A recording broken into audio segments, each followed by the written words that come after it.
ചോദ്യം നമ്പർ 16. കാര്യം. മലയാളം എന്ന ഭാഷാനുഭവത്തിന്റെ വലിപ്പം കൂട്ടിയ കൃതിയാണ് വർത്തമാന പുസ്തകം. കാരണം 1. എഴുത്തുകാരന്റെ ആത്മഭാവങ്ങൾ കലർന്ന ആദ്യത്തെ മലയാള ഗദ്യകൃതിയാണ് വർത്തമാന പുസ്തകം. 2.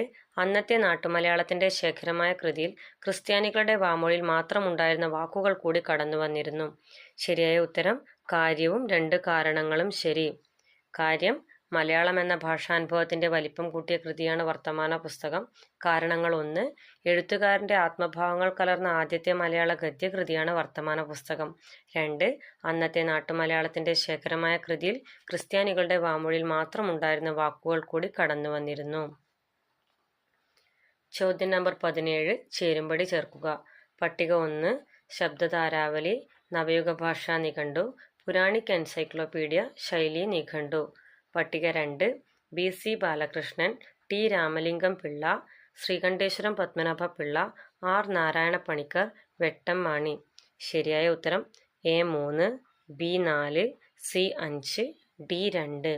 ശബ്ദധാരാവലി ശ്രീകണ്ഠേശ്വരം പത്മനാഭ പിള്ള, നവയുഗ ഭാഷാ നിഘണ്ടു R നാരായണ പണിക്കർ, പുരാണിക് എൻസൈക്ലോപീഡിയ വെട്ടം മാണി, ശൈലീ നിഘണ്ടു T രാമലിംഗം പിള്ള.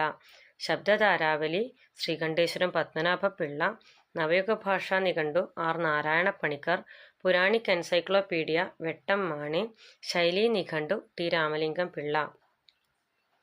ചോദ്യം നമ്പർ 18. ഉദ്ഭവകാലമനുസരിച്ച് ശരിയായ ക്രമമേത്? രാജ്യസമാചാരം, വിദ്യാസംഗ്രഹം, സന്ദിഷ്ടവാദി, സത്യനാഥ കാഹളം. രാജ്യസമാചാരം, വിദ്യാസംഗ്രഹം, സന്ദിഷ്ടവാദി, സത്യനാഥ കാഹളം.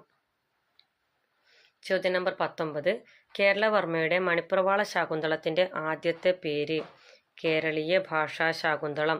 കേരളവർമ്മയുടെ മണിപ്രവാള ശാകുന്തളത്തിന്റെ ആദ്യത്തെ പേര് കേരളീയ ഭാഷാ ശാകുന്തളം. ചോദ്യം നമ്പർ 20. ചട്ടമ്പി സ്വാമികളുടേതല്ലാത്ത കൃതി? വിഷയവൈരാഗ്യം. ചട്ടമ്പി സ്വാമികളുടേതല്ലാത്ത കൃതി വിഷയവൈരാഗ്യം. ചട്ടമ്പി സ്വാമികളുടെ കൃതികളാണ് ക്രിസ്തുമതസാരം, ക്രിസ്തുമതഛേദനം, വേദാധികാര നിരൂപണം. ചോദ്യം നമ്പർ 21. വെൺമണിക്കവികൾ മുഖ്യമായും ഉപയോഗിച്ചത്? സംസ്കൃത വൃത്തങ്ങൾ. വെൺമണിക്കവികൾ മുഖ്യമായും ഉപയോഗിച്ചത് സംസ്കൃത വൃത്തങ്ങൾ. ചോദ്യം നമ്പർ 22. ചേരുംപടി ചേർക്കുക. പട്ടിക 1. കവിപുഷ്പമാല, കവിമൃഗാവലി, കവിഭാരതം, കവിരാമായണം. പട്ടിക 2. മുലൂർ പത്മനാഭ പണിക്കർ, കുഞ്ഞിക്കുട്ടൻ തമ്പുരാൻ, നടുവം മഹൻ, വെൺമണി മഹൻ, ഒടുവിൽ കുഞ്ഞികൃഷ്ണ മേനോൻ. ഉത്തരം A 4, B 5, C 2, D 1. കവിപുഷ്പമാല